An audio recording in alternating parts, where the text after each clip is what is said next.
Ma vision de la paix, c'est le jour où les gens, quel que soit leur lieu de naissance, leur nom, leur prénom, leur couleur, leur race, leur appartenance ethnique, religieuse ou autre, n'existent plus. Que la personne qui est en face est une personne comme vous et moi et qui a les mêmes organes et les mêmes fonctions. Un être humain. C'est un être humain pour mieux le définir, comme tu le dis si bien, c'est vrai, c'est l'être humain. Être et à la fois tout en étant humain. Alors la goulette, c'est vraiment souvent, et c'est appelé à être un peu de plus en plus connu dans la mesure où les... il n'y a plus le port de Tunis, donc pour tous ceux qui sont étrangers, qui vont en Tunisie par bateau, ils arrivent à la goulette. Donc c'est un premier point. La goulette est appelée à être de plus en plus connue, bien qu'elle n'ait pas besoin de tout cela. Alors moi, si vous voulez, je vais vous dire un peu comme, et ça me rappelle un texte de lecture quand j'étais petit, dans le livre de lecture. Je vais vous dire ce que me rappelle tous les ans le Jardin du Luxembourg. Je crois que c'était Anatole France qui écrivait ça. Mais moi, je vais vous dire ce que me rappelle non pas la rentrée scolaire, mais la fin de l'année scolaire. Alors, c'était à partir... Elle commençait tôt d'ailleurs, parce qu'on savait si on passait en classe supérieure ou pas. Et à ce moment-là, j'avais un ami, un excellent ami de classe, et nous avions le même ami commun qui s'appelait Tahar et qui habitait à La Goulette. Et chaque fois, le premier dimanche du mois de juin, nous allions prendre notre bain ensemble à trois. Donc c'était une période heureuse, je vois ça avec la nostalgie, mais en toute objectivité, je crois que nous étions insouciants. On n'était que des amis, mais rien d'autre ne pouvait nous séparer, ni religion. On ne savait même pas si on était... On ne se posait pas ces questions-là. On était vraiment des amis, au vrai sens du mot. Et pour moi, le mot ami est peut-être même plus fort que parenté. Parce que ces amis, vraiment, il faut bien les choisir, mais les parents, bon, souvent, on s'entend pas. Et même à travers les parents, on a souvent dans la famille des plus ou moins amis.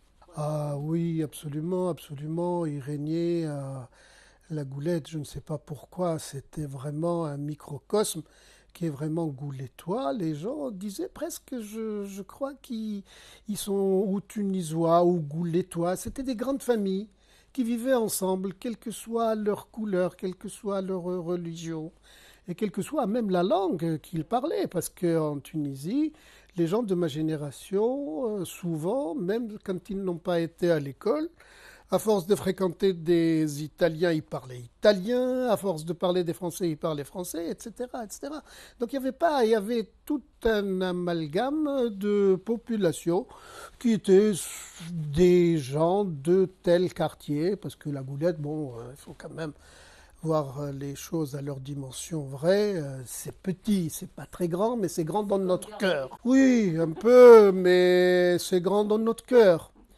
Et moi, j'ai des souvenirs de cette époque-là. La première fois que j'ai découvert la goulette, ça a été l'émerveillement. Il n'y a pas d'autre mot, parce que c'est la première fois que je découvrais la mer. Je devais avoir 10 ou 11 ans. J'habitais là, loin de la mer.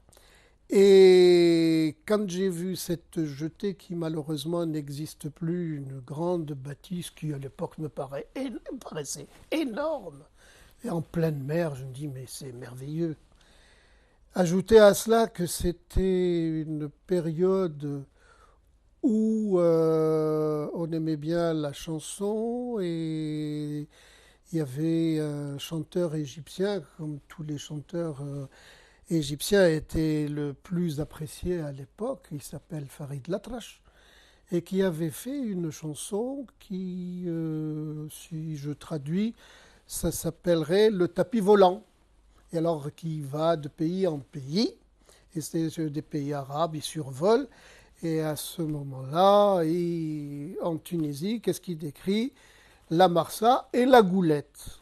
Curieusement, la goulette. Et la goulette avec ses gazelles blanches, les femmes qui portaient les sefseri, c'était des formes très très agréables et très voluptueuses à regarder. Euh, la marsa, c'était un petit peu plus bourgeois.